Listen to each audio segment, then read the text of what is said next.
오늘 우리에게 주시는 하나님의 생명의 말씀, 베드로전서 3장 8절에서부터 12절까지의 말씀을 믿음으로 함께 봉독합니다. 베드로전서 3장 8절에서부터 12절의 말씀입니다. 마지막으로 말하노니 너희가 다 마음을 같이하여 체휼하며 형제를 사랑하며 불쌍히 여기며 겸손하며 악을 악으로 욕을 욕으로 갚지 말고 도리어 복을 빌라. 이를 위하여 너희가 부르심을 입었으니 이는 복을 유업으로 받게 하려 하심이라. 그러므로 생명을 사랑하고 좋은 날 보기를 원하는 자는 혀를 금하여 악한 말을 그치며 그 입술로 계율을 말하지 말고 악에서 떠나 선을 행하고 화평을 구하여 이를 좇으라. 주의 눈은 의인을 향하시고 그의 귀는 저의 강구의 길을 기울이시되 주의 낮은 악행하는 자들을 향하시느니라 하였느니라. 아멘. 오늘 본문의 말씀을 중심으로 하여 도리어 복을 빌라, 이런 제목으로 주님이 저희들에게 말씀해 주십니다. 은혜가 넘치시기를 바랍니다. 사람의 사는 형태는 두 가지로 구분이 됩니다. 한 가지는 영에 속한 사람으로서 아버지의 말씀을 중요하게 여기고 그 말씀을 따라 사는 사람이고, 또 한 부류는 육신에 속한 사람으로서 육신의 삶을 중요하게 여기는 그런 사람들입니다. 그러면은 저희들이 영의 사람과 육의 사람의 구분을 그냥 육신의 눈으로는 구분이 안 됩니다. 다만 우리가 짤막한 인생을 살아가면서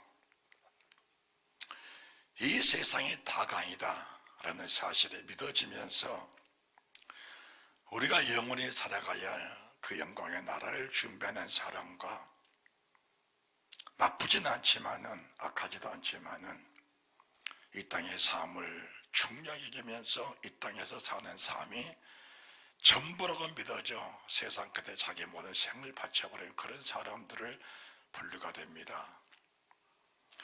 우리가 이 지구를 보면은 어머니 태와 같이 생겼어요. 지구가 어머니 태처럼 생겼어요. 왜 하나님의 지구를 어머니 태처럼 만들어 놨느냐? 우리가 세상에 태어날 때 먼저 어머니 태를 통해 세상에 태어났습니다. 그러면은 우리가 어머니 태 속에 있을 때에 이런 세상이 있다는 사실은 전혀 모르고 태어난 겁니다. 그런데 세상을 태어날 때 우리가 얼마나 울고 태어났어요. 왜 울었을까요? 어머니 태 속에 안전하고 좋은데 왜 나를 또 이런 세상으로 보내느냐? 나는 거기가 싫다라는 겁니다. 그런데 막상 세상에 나와보니까 어머니 태보다 훨씬 좋은 세상, 자유로운 세상이 내 앞에 펼쳐져 있었습니다. 역시 마찬가지입니다. 마찬가지인데 어머니 태와 같은 지구, 이 땅에 살아가면서 여기가 좋다, 여기가 만족하다라고 사는 사람, 또 다른 세상을 부인하고 사는 사람, 나는 그곳에 가기 싫다고 하는 사람들은 육신에 독한 사람으로서 나는 남에게 피해를 끼치지 않고 정직하게만 살면 된다는 그런 자기중심적인 사람을 사는 사람을 말씀하는 겁니다. 그런데 영에 속한 사람은 첫째 어머니 태 속에 있으면서 이런 세상이 있다는 사실을 모르고 세상에 태어났었는데 막상 세상을 태어나서 내가 선지자를 만나고 사도를 만나고 믿음생활을 하다 보니까 어머니 태와 같은 세상을 살아가는 내 자신이 언젠가는 다시 이 태와 같은 세상을 떠나서 영원한 나라로 가야 된다는 사실이 믿어지는 사람이 있다는 겁니다. 이런 사람을 가르쳐서 믿음의 삶이라고, 믿음의 사람이라고 하는 겁니다. 저희들이 베드로전서를 강의한 지가 벌써 7달째 되었습니다. 7달째 되었는데 지난주까지도 우리가 베드로전서 3장 7절 말씀을 통해서 은혜를 입었는데 오늘은 3장 8절에서부터 12절까지의 말씀을 함께 봉독을 했습니다. 그러면은 하나님의 사람 베드로는 주님의 수제자입니다. 수제자인데 그 베드로의 삶이 평탄하지 않았습니다. 업으로 살 때는 그래도 고기 잡아서 먹고 사는 문제는 어려움이 없었습니다. 그리고 남에게 아쉬운소리 하지 않고 그냥 평안하게 살 수 있는 그런 길이 보장되어 있었는데 막상 주님을 만나고 난 그 이후의 베드로의 삶은 업으로 살 때보다 어떻게 보면 훨씬 평안하지를 않았습니다. 그러면은 베드로가 나는 이 세상이 더 좋다, 옛날 업으로 살 때가 더 좋다라고 업으로 사는 생에 다시 빠져 들어갈 때도 있었습니다. 나는 주를 만난 이후에 받았던 그런 많은 체험들이 있었고 많은 말씀들이 내 속에 들어와 있었지만은 그 말씀이 내 속에 믿음이 되지 못했을 때 베드로 나는 옛날처럼 고기 잡으러 다시 간다라고 갈 때도 있었습니다. 그런 베드로를 주님이 찾아오셔서 지금까지 주셨던 말씀이 믿음이 되고 그 받았던 여러 가지 기사와 이지가 표적들이 현실화되어지면서 죽임을 당하신 주님 부활하신 이후에 승천하시고 그분의 영이 베드로 속에 임하고 나니까 베드로의 삶은 완벽한 믿음의 삶으로 변화가 됐습니다. 그러면은 베드로가 믿음의 삶의 사람으로 변화가 됐으니까 그 베드로 삶 속에 무한한 영광이 있고 무한한 축복이 있고 저물에 큰 복이 있으면서 권세가 있어서 하나님처럼 군림하는 그런 삶을 살았었냐? 그건 아닙니다. 베드로의 삶은 주님 가신 그 자체를 따라가는 삶이었습니다. 주님께서 사람으로 오셔서 33년의 짤막한 생을 살아가셨던 그 주님께서 사람으로 태어난 사람들은 나처럼 사는 것이 지고 어머니의 태 속에 살아가는 그런 삶에서 또 다른 우리가 사는 세상에 태어났었고 어머니의 태와 같은 지구에 사는 사람들이 또다시 영원한 영생의 나라로 옮겨가야 된다는 사실이 베드로 속에 성령을 통해서 믿어졌고 진리의 말씀이 확실하게 그 속에 자리를 잡았을 때 사실 베드로는 주를 위해서 수많은 고비들을 넘겼지만은 그 고비라는 게 죽음의 고비였습니다. 때로는 감옥에도 가고 때로는 매도 맞고 때로는 불력을 당하면서 때로는 벌레 취급을 당하는 그런 삶을 살았던 하나님의 사람 베드로가 오늘 고백이 뭐냐? 오늘 고백이 세상의 사람은 두 부류다. 육신의 사람들은 영에 속한 사람들을 핍박하고 학대하고 조롱하고 멸시하고 천대하면서 사람 취급 안 하는 것은 너무나 정당한 일이다. 믿음의 사람들은 그런 학대를 당하고 멸시와 천대를 당하고 조롱을 당하면서도 그 조롱 당함에 굴복하지 아니하고 믿음으로 굳게 서서 악을 대적하는 것이 아니고 손으로 악을 이겨나가면서 영원한 세계로 들어가는 삶을 준비하는 지혜와 설계의 사람이 믿음의 사람이다라는 것을 말씀해 주는 것입니다. 그러면은 왜 이런 말씀을 주셨을까?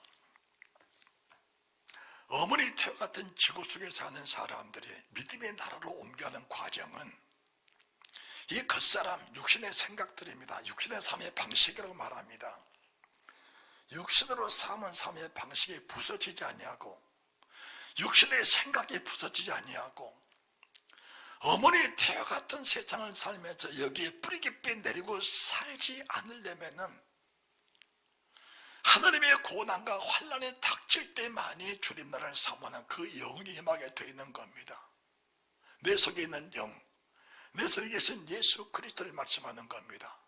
그분의 영이 내 속에서 극대화되면서 그분의 영이 내 속에서 하나님의 일을 할 수 있는 그런 여건들을 준비해 가시고 내 안에 계신 예수 그리스도께서 하나님 나라에 들어가는 길을 준비하는 그 믿음의 영광 속으로 들어가게 하는 믿음의 사람들은 겉사람입니다. 육체의 생각들이 부서지지 않는 한 그 믿음의 삶을 살 수가 없다는 것을 말씀해 드리는 것입니다.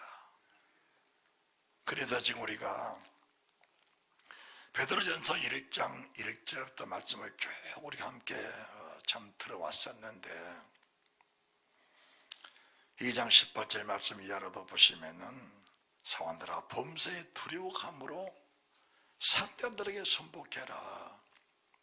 진실하고 순박한 사람들에게 뿐이 아니고 까다로운 사람들에게도 그렇게 하라 말씀하시면서 그 다음 주님이 뭐라 하시냐 19절에 애매히 고난을 받아도 애매하게 고난받아도 하나님을 생각함으로 슬픔을 참으면 이는 참 아름다운 것이다. 애매하게 고난을 받아도 지금 하나님의 사람 베드로, 하나님의 사람 바울, 하나님의 사람 스데반 집사 수많은 믿음의 사람들이 주를 믿는다는 한 가지 이유 때문에 얼마나 많은 핍박과 고난을 당했습니까? 애매하게 고난을 받은 겁니다. 이 애매하다는 것은 고난을 받을 만한 어떤 빌미가 없는데 그 빌미를 만들어서 뒤집어 씌워서 고난을 주는 그 사실을 말씀하는 겁니다. 사실 우리 주님이 하나님으로서 세상에 태어났을 때 얼마나 많은 학대를 당하고 고난을 당했습니까? 그 핏대 같은 주님이 태어날 때부터 주님을 죽이려고 얼마나 많은 권모와 술수가 있었습니까? 그 핏대 같은 주님을 끌어안고 애국으로 도망가했던 요셉의 모습을 바라보면서 세상에 태어나면서부터 우리 주님이 죽임을 당하는 순간까지 애매하게 고난당하셨는데 결과적으로는 십자가에 죽임을 당하시는 그 은혜를 베풀어 주신 것입니다. 그러면은 우리가 세상에 태어나서 이런 고난을 당할 때에 나를 핍박하는 사람을 함께 대적하고 내게 불이익을 주는 사람에게 내가 봐주는 그런 믿음의 그런 사람이라면은 그 자체가 외형적으로는 믿음의 사람처럼 보이지만 그 속에는 실질적으로 육신에 속한 사람, 불신의 사람이라는 사실을 잊어서는 안 된다는 사실을 말씀해 주신 것입니다. 주님이 오신 목적이 뭐냐? 목적이 세상에 사는 모든 사람들은 이렇게 사는 것이 영생의 나라로 들어가는 길이라는 사실을 시뮬레이션으로 보여주기 위해서 하나님이 살아오는 몸을 입고 이 땅에 오신 것입니다. 그래서 주님께서 2장 21절에 이를 위한다는 것은 애매하게 고난을 받아도 하나님을 생각함으로 슬픔을 참으면 이래 아름답다. 이는 아름답다. 그 말씀을 이루시는 그 길을 가라는 것입니다. 그래서 이를 위하여 너희가 부르심을 입었으니 그리스도도 너희를 위하여 고난을 받으사 너에게 본을 끼쳐. 지금 세상 살아가면서 여기 앉아 예배드리는, 여기 서서 말씀을 증거하는, 앉아 예배드리는 사람이나 서서 말씀을 증거하는 사람이나 우리 주님이 네가 사람으로 태어나서 영생 얻기 원하느냐? 그렇다면은 내가 내게 이 본을 끼쳐준다. 내가 살아가고 있는 본을 내게 보여주고 있다. 그 내가 사는 그 본을 보면서 그렇게 살면은 너희 속에는 창조주의 능력이 임하셔서 세상을 다스리고 세상을 이길 권세가 있다는 사실을 말씀해 주신 것입니다.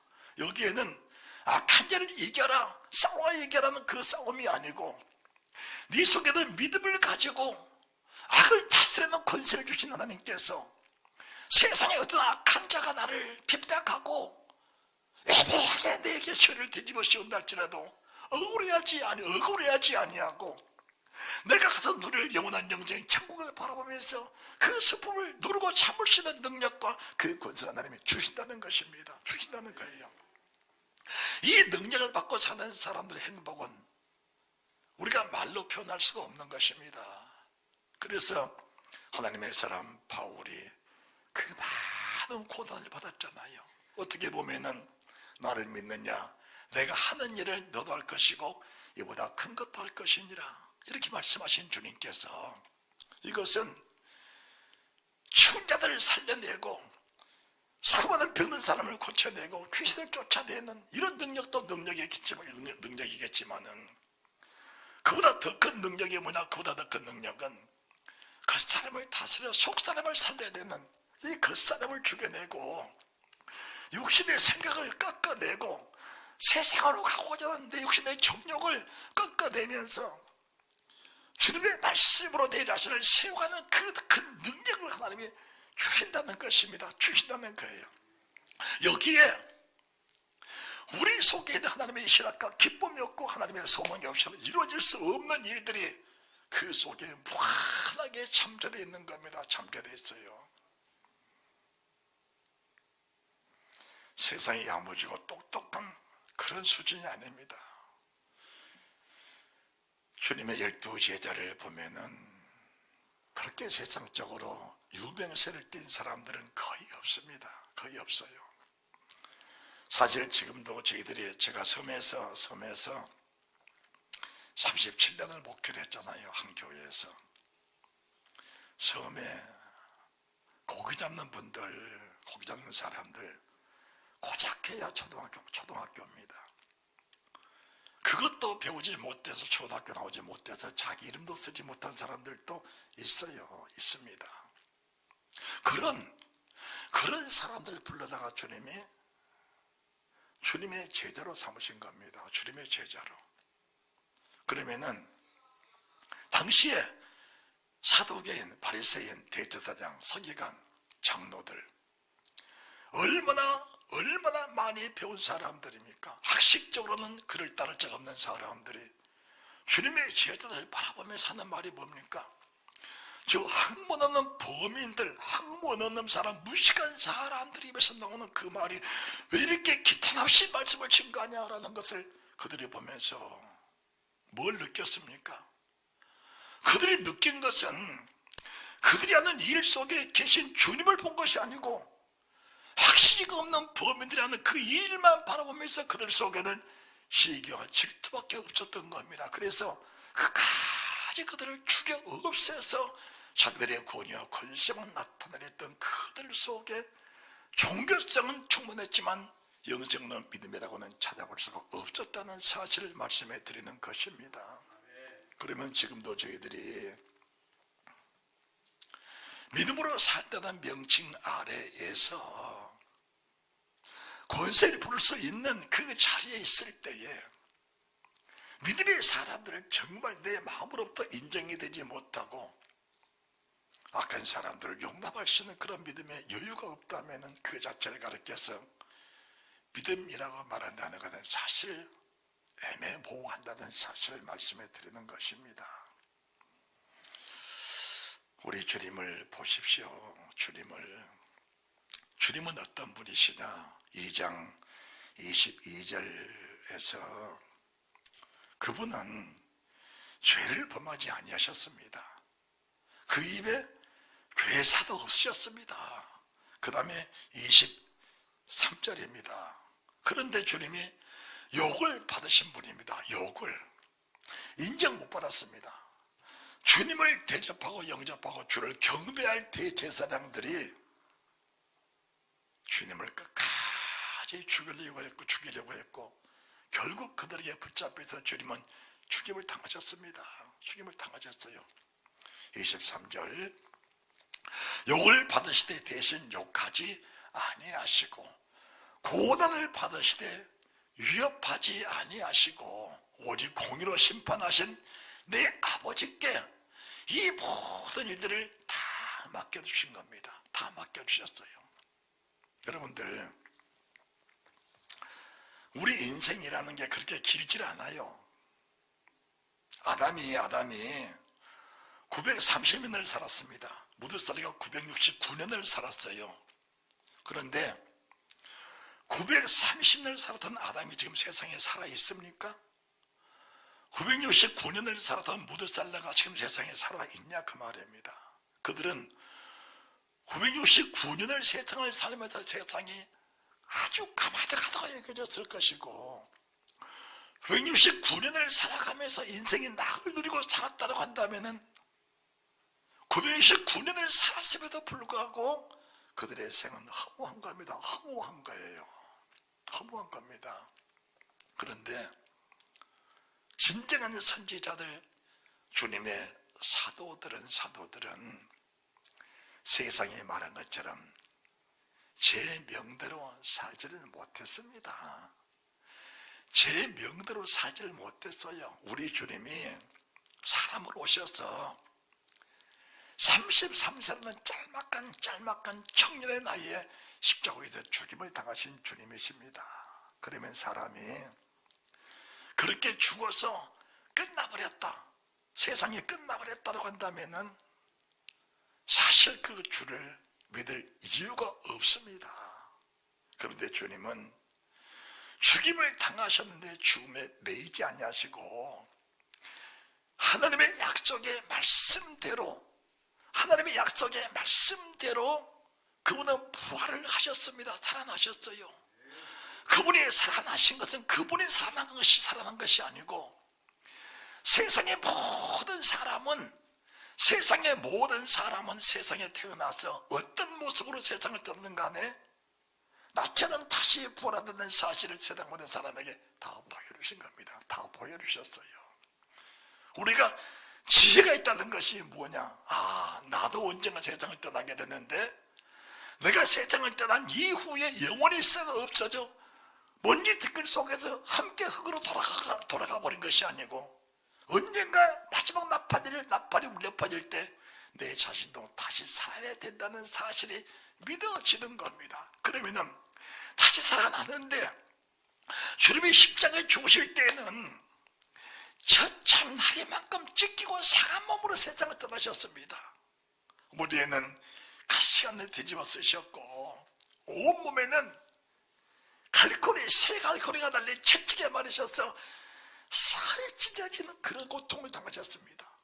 마지막에는 십자가에 못이 박혔고 창으로 꿀을 찔러서 자꾸 옆구리에 구멍이 뚫리는 그런 모습으로 세상을 떠나셨습니다. 어떻게 보이는 아무리 탐욕이 큰 사람일지라도 그 주님의 시체를 만지기조차 어려운, 만지기조차 두려운 그런 모습으로 세상을 떠나셨는데 부활하신 주님을 보니까 그 모습과는 전혀 다른 신령한 부활체로, 거룩한 부활체, 영광의 부활체로 주님이 부활하셨다는 사실을 저희들에게 보여주면서 우리에게 큰 소망을 안겨주신 겁니다. 그러면은 주님이 베드로 입을 통해 뭐라고 말씀하시냐? 베드로전서 3장 8절에 내가 베드로전서 1장 1절부터 말씀을 쭉 주었는데 지금은 내가 세상을 떠날 날이 임박했다. 나는 이미 세상을 떠날 시간이 임박했는데 마지막으로 유언적으로 내게 하나님의 말씀을 증거한다. 유언적으로 이 말씀은 하나님의 가득한 경고의 나팔 소리다라고 받으면 명확할 겁니다. 마지막으로 말한다. 이거는 경고다. 그리고 유언이다. 그러시면서 너희가 다 마음을 같이하여 채우라고 형제를 사랑하며 불쌍히 여기며 겸손하며. 그러면은 하나님 누구를 채우라 할 겁니까? 누구를 불쌍히 여길 겁니까? 누구를 사랑할 겁니까? 라고 말씀을 드리면은 주님이 뭐라고 말씀하시냐? 너에게 악을 행하는 자들을 불쌍히 여겨라, 사랑해 줘라고 하는 겁니다. 악을 악으로, 욕을 욕으로. 너에게 악한 큰 일을 하는 사람, 너에게 아무 이유 없이 애매하게 누명을 뒤집어 씌워서 욕을 받게 하는 그 사람들을 불쌍히 여겨라. 불쌍히 여겨라는 겁니다. 불쌍히 여겨라. 그러면은 육신의 사람들은 다 감정이라는 게 있는 것인데, 감정이라는 게 있는 것인데, 육신의 감정을 가지고 사는 사람들이 이 말씀 앞에 굴복이 될 수 있는 것인가라는 것을 여러분들이 깊이 아셔야 됩니다. 육신의 감정이 우리 속에 살아있는 한은 외형적인 그리스도인은 될 수 있지만은 내면적인 그리스도인은 되기가 사실 어려운 겁니다. 육신의 감정에 살아있다면 왜 그럴까요? 만약 주님이 육신의 감정을 가지고 세상에 태어났다면 그분을 이길 권세는 세상에 없습니다. 우리 주님께서 십자가에 피 흘리실 때에 주님을 못 박았던 사람들이 주님을 희롱합니다. 희롱해요. 네가 정말 하나님이냐? 네가 정말 왕이냐? 십자가 위에서 내려와 보라. 그럼 내가 너를 믿겠노라. 대제사장들이, 장로, 서기관, 바리새인들이 주님을 십자가에 못 박을 때에 그분이 하나님의 세상에 오셨다는 사실을 모르고 한 것이냐? 인정하면서 주님의 십자가에 못 박아버린 그들입니다. 그때 주님 뭐라고 말씀하시냐? 내가 지금 천사들을 명하면은 12군단 되는 천사들이 지금 즉시로 출동해서 이 모든 상황을 다 정리해 버릴 것이다. 내가 만약 지금 내 입술의 고백, 입술의 선포 한 번에만 선포해 버리면은 12군단 더 되는 천사, 한 천사가 아수르 군대 18만 5천 명 하룻밤에 송장 만들어 버렸는데, 한 천사가 18만 5천 명을 송장 만들어 버렸는데 12군단의 천사가 내려온다면 어떻게 되겠습니까? 그런데 주님 뭐라 하시냐? 내가 그런 권세를 썼다면 하나님의 말씀이 어찌 내 삶 속에 이루어질 수 있었겠느냐? 여러분들, 우리가 능력이 없는 게 아닙니다. 권세가 없는 게 아니에요. 우리가 주님 믿는 모든 사람들에게는 천지창조주 하나님의 능력과 그분의 권능권세가 모두가 충만하게 살아있는 그 은혜를 가지고 사는 사람들입니다. 그러니까 저희들이 예수를 명하면은 병이 떠나가고 귀신 떠나가고 심령이 어둡고 복잡할 때 어둠의 권세가 떠나가면서 우리 속에 밝은 빛이 많은 이런 것들은 그냥 무시로 일어나는 현실 아닙니까? 현실입니다. 현실이에요. 그런 권세는 무한하게 사용이 되지만은 너에게 악을 행하는 사람, 너에게 불이익을 주는 사람, 상처 주는 사람들에게 하나님 저들을 멸해 주십시오. 그런 권세는 애초부터 우리에게 주신 일이 없다는 사실을 말씀해 주신 겁니다. 그러면은 우리에게 주신 권세가 뭐냐? 악을 악으로, 욕을 욕으로 갚는 권세가 아니고, 악을 받고 욕을 받되 그들을 사랑하는 권세, 그들을 용서하는 권세, 그들을 품을 수 있는 그 능력, 그 권세를 말씀하는 겁니다. 그 권세를 말씀하는 거예요. 그러니까 우리가 이제 지난주에, 그 지난주부터 3장 1절부터 말씀을 들었는데, 아내된 자들이여 자기 남편에게 복종하라, 순복하라. 이는 혹 도를 순종치 않는 자라도 너의 행위를 말미지 않고 너의 숨은 속사람, 네 속에는 영혼의 아름다움이 그 남편의 마음을 녹일 때까지 그 남편 밑에 순복을 하면서 너의 믿음으로 남편을 녹여나가라, 녹여내라. 그래야 할 때 그 생명의 구원이 너로 인하여 일어나게 될 것이니라. 하나님의 관심은 뭐냐? 오늘 말씀을 받는 내 한 사람이 이 말씀으로 인하여 지옥 가고 있는 그 생명이 지옥 가는 발을 멈추고 다시 통하여 주님 나라에 들어갈 수 있느냐 없느냐, 주님은 거기에 관심이 있는 겁니다. 여기에 관심을 갖는 사람들에게 주신 하나님의 은혜가 뭐냐? 육신의 아픔입니다. 육신으로 사는 사람들이 아픔을 겪을 때에 아 뜨거, 아 아파 하면서 누구를 생각하느냐? 하나님을 생각하는 겁니다. 하나님을. 에이 고난을 받아도 하나님을 생각함으로 슬픔은 참 아름답다. 애매히 받는 고난 속에서 내 속에 계신 하나님을 찾고 그분을 찾아 그분의 길로 유턴할 수 있다면 오늘 예배는 명확하게 말씀드립니다. 하나님 앞에 상달된 예배요 내게는 영광과 은혜와 생명이 되는 예배라는 사실을 말씀해 주신 것입니다.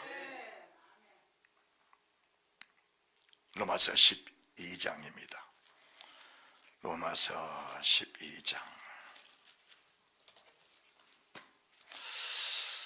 17절 18절 19절 20절 21절입니다. 아무에게도 악으로 악을 갚지 말고 모든 사람으로 더불어 모든 사람 앞에 선한 일을 도모하라. 할 수 있거든 너희로서는 모든 사람으로 더불어 평화하라. 내 사랑하는 자들아, 내 사랑하는 자들아, 나와 함께하는 믿음의 사람들아, 내 자체를 따라가고 있는 믿음의 사람들아, 욕으로 악을 악으로 갚지 아니하고 오히려 그들에게 하나님의 평화를 선포하고 하나님의 생명을 선포하고 네가 하고 있는 믿음의 길로 그를 이끌어가기 원하는 내 사랑하는 믿음의 사람들아, 이 말씀을 깊이 새겨들어라. 내 사랑하는 자 너희가 친히 원수를 갚지 말고. 우리가 지금 베드로전서 2장 23절, 24절, 25절 말씀 속에서도 우리 주님이 친히 원수를 갚지 아니하시고 나를 보내신 아버지께 모든 걸 다 맡겼습니다. 다 맡겨. 하나님, 육신의 불이익을 당하는 것은 내 영혼의 영광을 위해서 하나님이 주신 아름다운 선물인데 어찌 내가 이 선물을 버릴 수가 있겠습니까? 우리가 짤막한 인생, 어머니 태와 같은 세상을 살아가는 동안에 10달 동안 어머니 태 속에 살아가면서 이 세상이 나오기 싫다고 붙잡았던 그런 모습과 동일한 삶을 산다면 그런 사람이 어떻게 그런 사람이 믿음의 사람이라고 말할 수 있겠느냐? 그는 세상에서 존경받을 수 있을지 모르겠지만 주님 나라에서는 영광의 사람이 아니라는 것을 말씀해 주신 겁니다. 어머니 뱃속에서 태속에 있을 때 그 태속에는 삶을 버리지 못한 그런 모습을 가지고 세상에 태어날 때 두 주먹을 불끈 쥐고 세상에 태어났는데 세상에 태어나서 짤막한 삶을 살아가면서 이 손을 펴지 못하고 살아간다면 사람으로 태어난 사람 중에 가장 불행한 사람이라고 말씀을 드릴 수 있는 겁니다. 로마서 12장 18절 할 수 있거든 너희로서는 모든 사람으로 더불어 평화하라.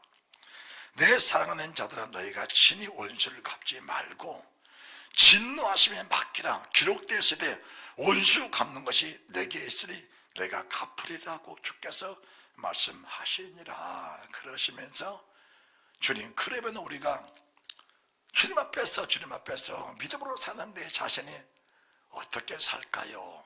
말합시다. 주님, 제가 주님 앞에서 어떻게 살까요? 이렇게 여쭈니까 주님이 뭐라 하시냐? 기록하시되 원수 갚는 것이 내게 있으니 내가 갚아주마. 그러시면서 네 원수가 줄이거든 먹이오고 목마르거든 마시오라. 그것은 인생 60 강건한 80일지라도 그 생을 마치고 나면 반드시 보상을 날이 온다는 사실이 믿어져야 합니다. 믿어져야 해요. 믿음으로 산다면서요. 믿음으로 천국 간다면서요. 믿음으로 천국 가는 게 맞습니까? 믿어져야 되는 거예요. 뭐가 믿어집니까? 이 기록된 말씀이 믿어져야 돼요. 이 기록된 말씀이 믿어져야 돼요. 그러면은 원수가 줄이거든 먹이고 목마르거든 마시오라. 그렇게 할 수 있겠습니까? 그리하면 주님께서 마지막 날까지 그 원수 위에다가 숯불을 쌓아놓겠다. 숯불을 쌓아놓겠다. 여러분, 숯불을 내 물에 이고 살 사람이 세상에 있겠습니까? 없겠습니까? 대제사장들이 서기관 장로 바리새인들이 주님을 죽였는데 주님은 그들을 한없이 축복을 했습니다. 세상 끝까지 축복을 했습니다. 주님의 십자가에 차발에 맞고 죽었는데 그들은 생활을 평안하게 살았습니다. 평안하게 살았어. 그러면 그게 하나님의 고언이냐? 그게 하나님이 살아계시다면 그럴 수가 있느냐? 왜 나를 핍박하는 사람은 저렇게 잘 되고 형통한데 왜 나는 그렇게 고난만 받고 살아야 되는 것이냐? 갈등 있겠지요. 그런데 그 갈등의 해결은 주님 손에 있는 겁니다. 믿음으로 사는 사람들은 이미 보상을 받고 사는 사람들입니다. 무슨 보상이냐? 무슨 보상이냐? 나를 미워하고 나를 죽이러 가는 사람들은 그 마음에 악한 생각, 악한 감정을 가지고 살면서 세상이 고통스럽고 괴로워서 견딜 수가 없는 겁니다. 견딜 수가 없어. 그런데 정작 고난받는 나는, 환난당하는 나는 태가 나기가 다 말할 수가 없습니다. 그 평안이 어디서 온 것이냐? 그 평안이 위로부터 주시는 신령한 은혜입니다. 그게 권세입니다. 그게 권세예요. 그러니까 주님이 줄이거든 먹이고 목마르거든 마시오라. 그 말씀이 내 속에 그냥 믿음으로 와버리니까 원수를 죽이고 싶은 마음이 있는 거 아니고 원수가 내 속에서 불쌍히 여겨라, 구길 여겨라. 그 주님 말씀이 살아서 내 속에 역사하니까 그 원수가 불쌍해서 견딜 수 없고 그 원수를 구원해주고 싶어도 견딜 수가 없는 겁니다. 견딜 수가 없어. 그런데 똑같은 육신의 사람은, 너 같은 사람은 세상에 남아서는 안 돼. 너 같은 짐승, 너 같은 우상은 세상에서 없어져야 세상에 평안해라고 말할 겁니다. 그렇다면은 하나님의 세상을 창조할 때에 사탄도 하나님이 지으신 피조물인데 왜 사탄을 지으셨을까? 왜 사탄을 지으셨을까? 왜 마귀를 지으셨을까? 처음부터 주님이 마귀를 짓지 않았다면 세상에 그런 악이 없었을 것인데 왜 마귀를 지으셨을까? 마귀를 지으신 목적이 뭐냐? 마귀를 지으신 목적은 나 같은 육신의 사람, 육신의 아픔과 상함과 찢기는 그런 상처로 인하여 애매히 고난을 받는데, 고난 받는 자체로 아픔으로 끝났다면 고난 주는 사람과 고난 받는 사람이 함께 망할 것인데, 고난을 주는 줄수록 내 속에는 하나님의 평화가 넘쳐나고 기쁨이 넘쳐나니까 그 고난 때문에 주님같이 길이 열려가는 그런 은혜의 사람으로 거듭나게 된다는 사실을 말씀해 주신 것입니다. 그러니까 우리가 지난 주일에 에베소서 5장 22절부터 6장 10절, 12, 13, 14, 15, 16절에 봤는데, 아내들아, 남편들아, 자식들아, 부모들아, 종들아, 상전들아, 세상의 모든 삶의 사람들아, 세상에 사는 사람들을 육체로 보지 말고 그 육체를 붙잡고 쓰는 악한 영과 육체를 붙잡고 쓰시는 하나님을 보라는 겁니다. 모든 생은 영으로 봐야 문제가 해결된다는 것입니다. 그래서 정말로 형제들아, 그의 힘과 그의 능력으로 강건하게 지고 마귀의 괴계를 능히 대적하기 위하여 하나님의 전신갑주를 입으라는 겁니다. 입으라는 거예요. 그 전신갑주를 입지 않냐고는 하나님 하신 일을 분별이 안 되니까 악은 악으로 갚고 욕은 욕으로 갚아서 함께 전쟁속에, 육신의 전쟁속에 휘말려가면서 그들과 함께 망하고 마는 그런 삶을 사는 것이 아니고, 악하고 독한 사람은 하나님께 맡겨버리고 나는 주님 가신 자치를 따라 살아가면서 그분 가신 그 길을 따라가는 그런 믿음의 사람으로 날마다 시마다 때마다 부처마다 거듭나는 삶을 살아가는 말씀을 여러분이 깊이 인식하시고 받아들이는 축복이 있으시기 바랍니다. 있으시기 바라는 거예요. 그렇다면은 이렇게 사랑하는 사람들에게 주는 보상이 있어야 되잖아요. 보상이 있어야 되잖아요. 보상이. 누가복음 6장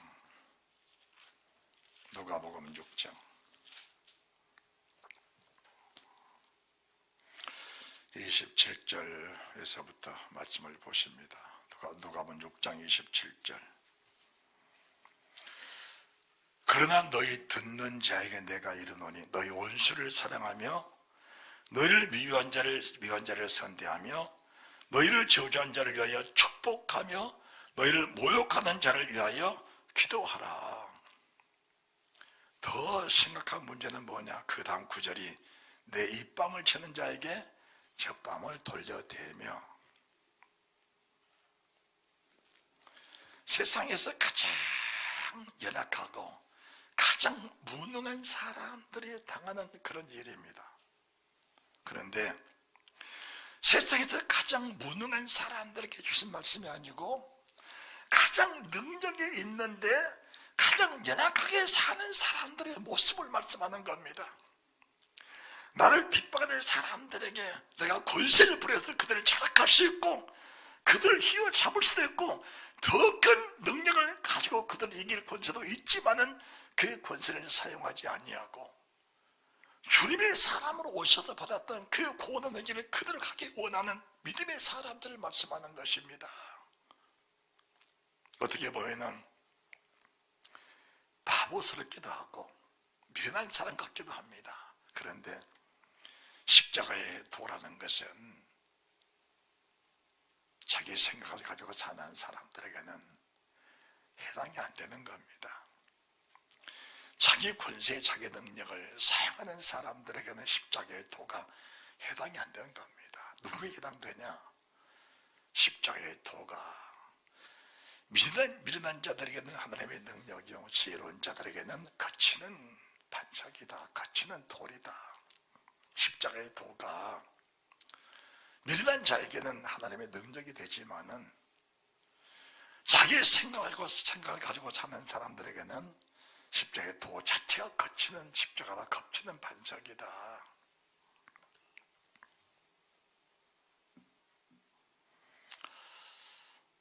(29절) 내 입밤을 치는 자에게 젖밤도 돌려대며 겉옷을 빼앗는 자에게 속옷도 감하지 말라. 물은 내게 구하는 자에게 주며 내가 다 가져가는 자에게 다시 달라지 말며 남에게 대접을 받고자 하는 대로 너희도 남을 대접하라. 너희가 만약 너희를 사랑한 자를 사랑하면 칭찬받을 것이 무엇이요? 주인들이 또 사랑하는 자를 사랑하느니라. 너희가 만약 선대한 자를 선대하면 칭찬받을 것이 무엇이뇨? 죄인들 또 이렇게 하느니라. 너희가 받기를 바라고 한 사람들에게 빌리면 칭찬받을 것이 무엇이뇨? 죄인들 또 무수히 받고자 하여 죄인들에게 빌리느니라. 35절 오직 너희는 원수를 사랑하고 선대하며 아무것도 바라지 말고 빌리라. 그리하면 너희 상이 클 것이요. 그리하면 너희 상이 클 것이요. 그게 다음 말씀 또 지극히 높으신 이의 아들이 되리니. 지금 여기 계신 분들 하나님을 아버지라 다 부르잖아요. 그렇죠? 하나님 아버지 아시죠? 안 하셔요? 하나님 아버지 해요, 안 해요? 하나님 아버지 하는 겁니다. 하나님 아버지 하는데 요즘 대부분의 믿음의 사람들이, 교회 다니는 사람들이 하나님 아버지를 부르는데 하나님 아버지를 절간에 말 못하는 우상, 보지 못하는 우상, 말하지 못하는, 움직이지 못하는 그런 우상 같은 하나님을 만들어 놓고 하나님 아버지라 부르는 겁니다. 어떤 사람은 하나님을 액세서리처럼 여기요. 액세서리처럼 그런 하나님을 부르는 겁니다. 어떤 사람들은 종이에 새겨진 하나님 아버지, 종이에 써놓은 하나님 아버지, 무슨 의미 있습니까? 주님을 우상의 하나님을 아버지라 부르는 사람들, 주님을 액세서리처럼 여기는 그런 믿음의 사람들, 주님을 종이에 써놓은 힘없는 그런 연약한 예수님을 자기 아버지라고 부르는 그런 사람들이 교회 안에는 부지기수입니다. 부지기수. 이런 사람들도 하나님을 아버지라고 부르는데 실제로 주님의 영광과 같이 영광처럼 동일하게 누릴 수 있는 그 아버지를 부르는 사람이 누구냐? 누가복음 6장 23절 이하로 기록된 이 말씀이 내 속에 믿어져서 그 말씀이 이 말씀에 열매를 맺혀가는 그런 사람들을 가르쳐서 하나님은 너의 영의 하나님 영의 아버지라고 말씀을 하신 겁니다. 하나님은 영의 아버지셔요. 영의 아버지. 영의 말씀은 영의 아버지는 영의 말씀에 믿어지는 순간에 그 아버지가 내 아버지라는 사실에 믿어지는 겁니다. 믿어지는 거예요. 그리하면 너희 상이 클 것이요 또 지극히 높으신 네 아들이 되리니 그는 은혜를 모르는 자와 악한 자에게도 인자하러 오시니라. 그러시면서 너희 아버지의 자비하신 같이 너희도 자비하라. 그러면은 이 맛을 받는 나와 여러분들이 생각하기를 그래 나는 참 착한 사람이야, 의롭고 진실한 사람이야, 그렇게 생각한 사람이 더러 있었을 겁니다. 예, 많이 변화가 되셨네요. 그런데 실제로는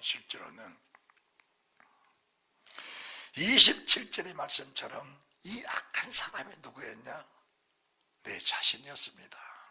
내 자신이었어요.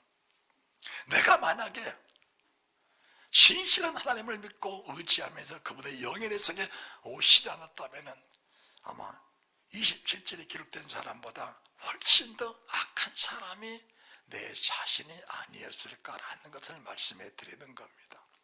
지금은 많이 변화가 되셔도 어떤 상황에 닥치면은 그 상황 속에 몰입하고 그 상황을 벗어나지 못해서 전전긍긍 내 자신의 모습을 발견하게 되는데 얼마 전만 하더라도 나는 27절에 기록된 말씀처럼 이런 사람 중에 한 사람이었다고 생각이 된다면은 남을 비판하거나 남을 헤아리거나 남을 정죄할 만한 그런 사람이 아니라는 사실을 말씀해 드리는 겁니다. 아니라는 사람이에요.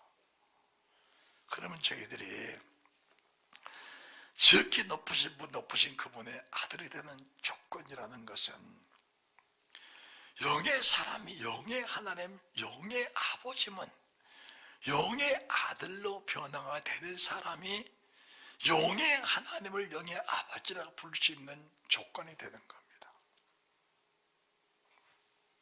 육신에 속한 사람들이 부르는 그 아버지는 나를 세상에 낳으신 내 육신의 아버지와 동등된 조건 속에서 그 하나님을 아버지라 부르는 사람들이 세상에 너무 많다는 겁니다. 이것을 내 자신이 분별을 못하면은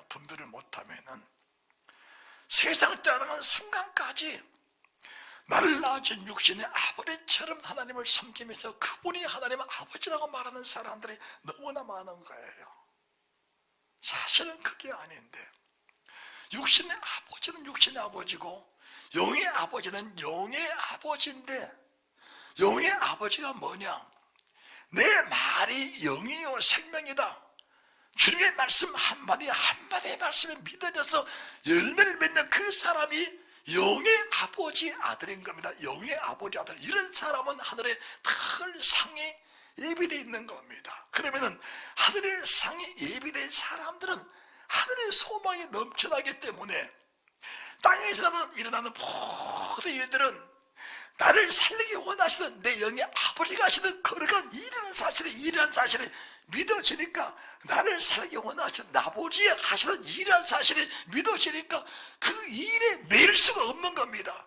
그 일 자체는 어떤 일이 생기든지 내 속에는 기쁨과 희락과 감사가 떠날 수가 없다는 사실을 말씀해 드린 것입니다. 할렐루야. 이런 일 때문에 마음에 상처가 생기고 근심 걱정이 생기면서 밤잠을 이루지 못한다면 지금도 나는 아버지를 부르지만 그 아버지가 영의 아버지가 아니고 육신의 아버지. 육신의 아버지는 내 문제를 해결해 줄 수 있는 것도 있고 해결할 수 없는 것도 있는 거예요. 육신의 아버지는 내 문제를 해결해 줄 수도 있고 해결할 수도 없는 게 있는 거예요. 그런데 영의 아버지는 내 모든 일들 속에서 해결할 수 없는 일은 한 가지도 없는 겁니다. 한 가지도 없어. 왜 그러냐? 영의 아버지가 세상 태어나기 전에 천지 모든 만물, 이 세상 일어날 수 있는 엄청난 일들을 다 만들어 놓으셨어. 그러니까 문제를 만든 그분만이 문제를 해결할 수 있는 겁니다. 영의 아버지를 모시고 사는 사람들에게는 무슨 문제가 닥쳐도 그 문제 자체가 내게 큰 상을 얻게 하시는 어떤 비밀을 만들어주시고 축복을 만들어주시는 것이지, 그 일 때문에 상처받고 넘어지고 쓰러져서 고통받으라고 주신 것이 아니라는 사실을 말씀해 주신 것입니다. 할렐루야. 이 말씀이 제대로 믿어져야 되는 거예요. 믿어져야 돼요. 그러니까 지금 내게 닥치는 모든 일들은 영의 아버지가 아버지라는 사실을 믿어지게 하시는 그 과정이라는 사실입니다. 이게 믿어져야 돼. 그러면 이제 누가복음 6장은 7장 8장을 쭉 이어지는 같은 말씀인데, 8장 누가복음 8장 10절입니다. 10절 가라사대 하나님 나라의 비밀입니다. 하나님 나라의 비밀. 하나님 나라의 비밀이 뭐냐? 지금 네 속에는 네 속 사람이 거듭났냐? 육신의 사람으로 그대로 있느냐? 즉 그 비밀입니다. 그러면은 내 속에 영의 사람으로 거듭나 있는 사람들과 육신의 생각하고 사는 사람들의 차이점이 뭐냐? 하나님 말씀이 100번 1000번 선포해도 그 말씀이 믿어지지 않는 거예요. 그러니까 말씀을 듣지 못한 사람이 아니고 말씀을 들은 사람 중에서 열매를 맺냐 맺지 못하냐, 지금 그걸 말씀해 주는 것입니다. 그러니까 누가복음 6장 27절부터 말씀을 쭉 주고 계시면서 이 말씀이 정말 믿어지느냐, 이 말씀이 어떤 열매를 맺혀 가느냐, 그 말씀 주는 겁니다. 그래서 말씀이 선포되고 말씀을 들었는데 그 들은 말씀이 길가밭이 되고 돌짝밭이 되고 가시밭이 된 사람들은 말씀을 100번 1000번 줘도 육신의 아버지를 섬기는 사람과 육신의 정을 가지고 사는 사람, 육신의 생각과 사는 사람들은 믿음으로 사는 것 같은데 마지막을 보니까 아무런 열매가 없는 겁니다. 그것은 마지막 날 다 불사람이에요. 다 불사람입니다. 그러니까 우리가 누가복음 6장 27절 말씀부터 주신 말씀을 가지고 내가 곰곰이 생각해 보니까 이런 일을 닥쳤을 때 주님을 생각함으로 슬펐는데 슬픔을 잘 참고 그를 축복하며 사랑하면서 그 생명, 그 영혼이 나처럼 구원받기 원해 거기에 사랑을 쏟아주고 희생을 쏟아주고 내가 내게 주신 은혜를 그렇게 쏟아주면서 너는 내게 불이익을 줬지만 너는 축복을 받고 생명을 얻고 천국에 원한다는 그런 믿음이 절실했다면 나는 영의 아버지를 모시고 사는 하나님의 아들, 하나님의 딸이라는 사실이 그냥 공신되는 겁니다. 그냥 믿어지는 거예요. 믿어지는 겁니다. 반대로 네가 그렇게 했으니까 나도 너희 그렇게 갚아주마. 그것은 내가 지금 교만하고 오만한 자리에서 하나님 자리에 앉아서 그 사람을 지금 심판하고 내가 판단하고 있으면서 정죄하고 있으면서 내가 지금 하나님 자리에 앉아있는 그런 연약한 정말 볼품없는 내 아버지, 육신의 아버지처럼 하나님을 섬기고 있는 그런 사람의 모습이 내 모습이라는 사실인 거예요. 어떻게 살아가고 있어요 지금? 그렇다면은 오늘 주신 말씀은 그렇게 사는 내 모습이 발견됐다면은 회개하고 돌이켜라. 영원한 생명을 얻을 것이니라. 그러시면서 오늘 주신 말씀의 주된 목적이 뭐냐? 다시 베드로전서 3장 10절입니다. 그러므로 생명을 사랑하고 좋은 날 보기를 원하느냐? 지금 그렇게 주님 물어보신 겁니다. 얘야, 내가 세상을 창조한 네 영의 아버지다. 영의 아버지가 네 영혼을 붙잡고 내가 지금 말하고 싶다, 얘기하고 싶다. 내 사람아, 네가 정말로 주님이 그토록 고난받고 십자가에 죽으신 이후에 부활하고 성전하셔서 하나님 보좌 우편에 계시면서 세상을 누리는 그 영광스러운 모습을 네가 정말 보고 있느냐? 그렇다면 네 영이 주님 영과 동일한 그 영광, 그 은혜를 받고 지금 있는 것이다. 그래서 생명을 사랑하고 좋은 날 보기를 원하느냐라고 주님이 내게 물어보신 겁니다. 그러면은 우리가 어떻게 대답할까요? 주님, 제가 전에는 누가복음 6장 27절부터 남에게 손해를 끼치고 악을 끼치고 불이익을 주고 고난을 주고 아픔을 주고 정말 불이익을 주면서 그들을 고통 속에 고난 속에 몰아내는 그 사람의 장본인이었다면 하나님 지금은 더 좋은 벌 얻고자 하여 하나님 나라를 침범해가고 있는 내 영의 아버지를 모시고자 하는 신실한 하나님의 사람입니다라는 걸 고백할 수 있어야 되는 겁니다. 할렐루야. 생명을 살아가고 좋은 날 보기 원하느냐? 그렇습니다. 주님 뭐라고 말씀하시냐? 혀를 금하여 악한 말을 그치며 그 입술로 괴를 말하지 말고 악에서 떠나 선을 행하고 화평을 구하여 이를 쫓으라. 누구를 위하여 악을 악으로 욕을 욕으로 내게 악을 행하고 욕을 주는 사람을 위하여 이런 모습으로 살아갈 수만 있다면 그것은 말씀이기 때문에 억지로 짜내서 그런 것이 아니고 지어내서 그런 것이 아니고 순수한 영의 사람의 모습으로 거듭난 내 모습이에요. 주님 모습과 동일하게 한 영으로 한 모습으로 주님과 한 영 한 모습으로 이 말씀을 잘 삼킬 수 있다면 너는 정말로 네 생명을 사랑하고 좋은 날 지구를 떠나서 또 다른 세계 영원한 세계로 가는 그 아름다운 영광의 길이 결코 막히지 않을 것이니라.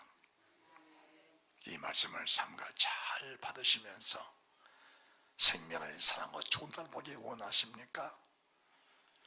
베드로전서 3장 8절에서부터 12절까지의 말씀을 여러분 가슴속에 깊이 새기시면서 이 말씀에 합당한 열매를 맺는 축복이 있으시기를 주 예수 그리스도 이름으로 축원합니다. 축원합니다. 잘 될 겁니다. 복이 되시기를 바랍니다.